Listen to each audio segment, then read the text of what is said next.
Hello po mga kababayan, kamusta po kayo? Sana po nasa maayos po kayong kalagayan. Tayo po magsama-sama magkomentuhan dito po sa Tambayang Makabayan. Mag-umpisa na po tayo. Komentuhan po natin. Ito pong inuumpisahan na po nila na panukalang pambansang budget po. Ito pong darating na taon sa 2027 po ay tinaasan po nila ang panukalang budget. Kasi po ngayon taon po ang budget po na hiningi po nila ay 6.79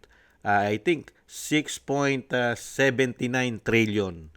Ngayon, sa susunod na taon, ay nag-increase po. Gagawin daw po nilang 7.2 trillion, mga kababayan. Ano po ang napala natin sa ganito pong kalalaking budget? Ubod ng laki. Pero ang mga Pilipino ay naghihirap at naghihikaos, lalong-lalo po sa mamahal na mga bilihin sa ating bansa.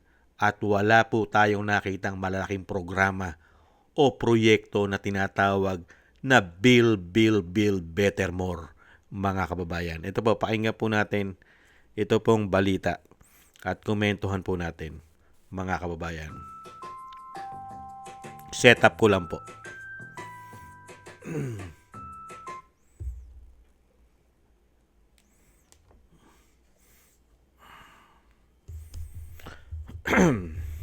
Sandali lang po mga kababayan. Sa ibang balita, mas maraming oportunidad para sa mas matatag na ekonomiya ang mga programang nais mapunduhan ng pamahalaan sa isinusulong na 7.2 trillion na panukalang pambansang budget para sa taong 2027. Ayon sa Budget Department, mas mataas ito ng 407 billion pesos kumpara ngayong 2026 national budget. Sinabi ng DBM na bibigyang prioridad ang mga produktibo at pangunahing development expenditures, kabilang ang mga implementation ready na proyekto at mga flagship infrastructure projects para matiyak ang maayos na paggamit ng pondo ng pamahalaan.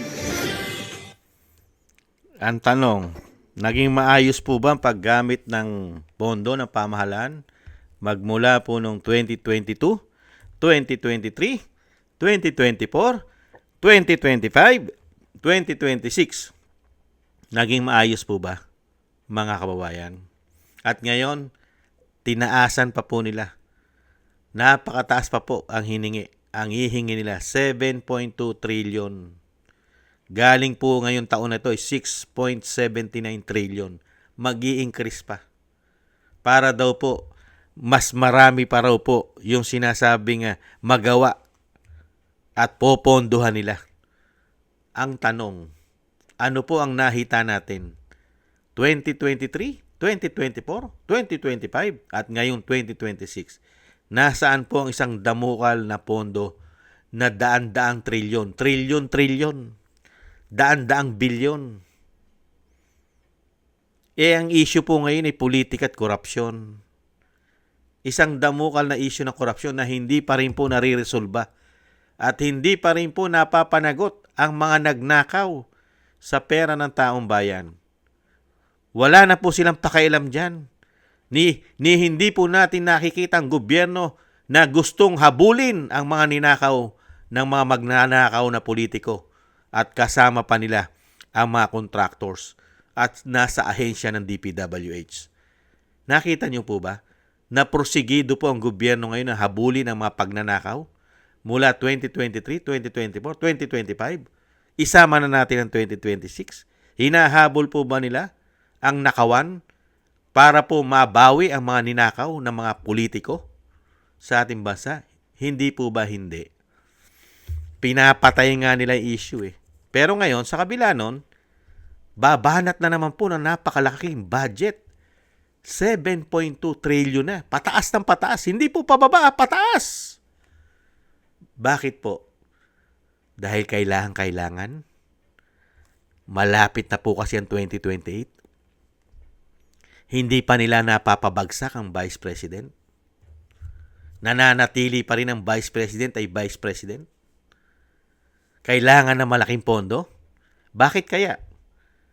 Nagtatanong lang si Kamanong, hindi kaya ito doon sa sinusulong nila na charter chains? Kailangan kaya ng malaking pera? Di umano? Yung konkon? Nagtatanong lang po.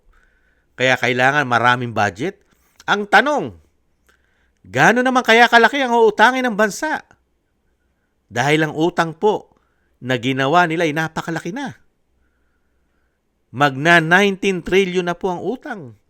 Nilagpasan na po sa utang ang ginawa po ni Pinoy, ni Gloria at ni dating Pangulong Duterte. Nilagpasan na. Mag-aapat na taon pa lang. Hindi po ba? Grabe. Sa 4 na taon, nilagpasan. Pero wala tayong napala. Walang malalaking investor na pumapasok sa ating bansa. At nangyayari po, mas malaki po ang lumalabas na pera sa Pilipinas. Excuse me po. Dahil kailangan natin magbayad ng malaking interest. Hindi po ba? Mas malaki po ang interest na binabayaran ng ating bansa. Tapos bagsak pa ang piso. Kaya nga puro ganito ang ginagawa na lang po sa atin ng gobyerno ngayon. Hindi po ba? Dinadaan na lang po tayo sa pera-pera. Pera-pera na walang napapala ang mga Pilipino. Pera-pera na lang. At syempre po, proteksyon. Kaya tuwan-tuwa po ngayon ang mga politiko sa ating bansa. Pagka ito po ay naipasa, mucho dinero na naman po ang mga politiko. At syempre, yung mga plano nila na proteksyon nila sa bawat isa at hindi na mawala sa kapangyarihan di umano, ay kailangan po nilang gawin yan dahil malilintikan po sila kung sila'y mawawala sa kapangyarihan. Hindi po ba? Hindi kaya isa yan sa isang napakapangit na mangyayari sa ating bansa pagka ang mga tao na ito ang siyang magpapatuloy na maglingkod sa iyong bansa? Ibabaong ka sa kahirapan, ibabaong ka sa utang, at pahihirapan ng mga Pilipino.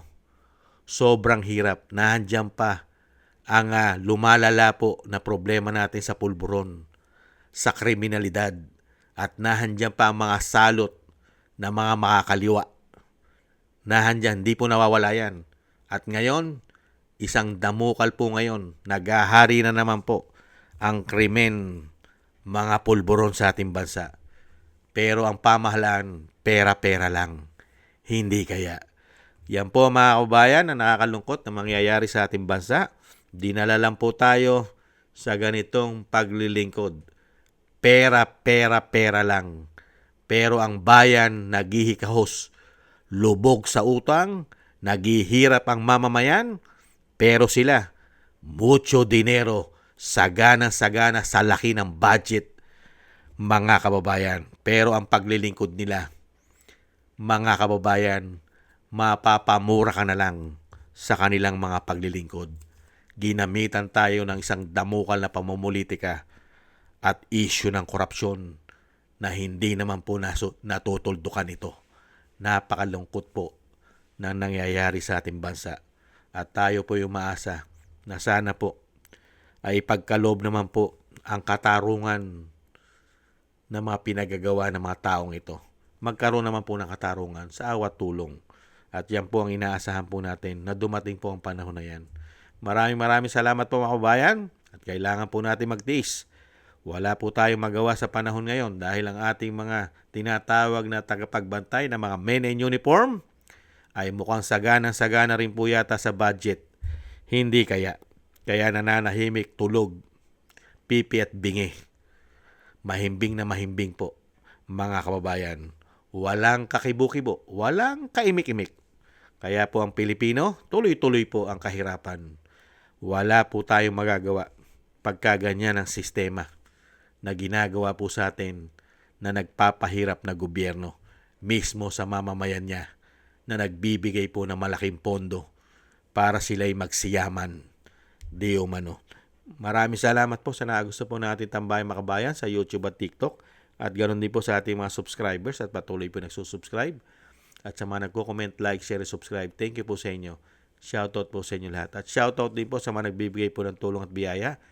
Shoutout po kay Eric Hershaw from Canada, Kingston from Hong Kong, Jake Yahut from California, USA, Gina Ray from Berlin, Germany, Julieta Silona from Sydney, Australia. Baby Roman, Ate Isa from Cagayan Valley. Jem Aris from United Arab Emirates. Ani Jo. Norma Garcia, Mary Natividad Blinden. Gay at Shena. Tatay Nick from Toronto, Canada. Jesus Valdepena. Rolando Guerrero. Mila Yi. Felipe Shapno from Texas, USA. Ma'am LB at Sir Manny from North Miami, Florida, USA. Rolando Timbol from Alberta, Canada. Melchorita Espinosa from Orlando, Florida, USA. Arthur Estraniero from USA. Randy Crispino from Pasig. Mika Ligaspi. Desi Mantilla from Kuwait. Frank Zamora from California, USA. At Romulo de Viragracia from Bacolod City. Maraming salamat po. Shoutout po sa inyo lahat at ingat-ingat po kayo sa inyong pumapagawa at God bless po sa inyong lahat. Muli po mga kabayan, tis-tis lang po tayo. Paalam. Bye-bye.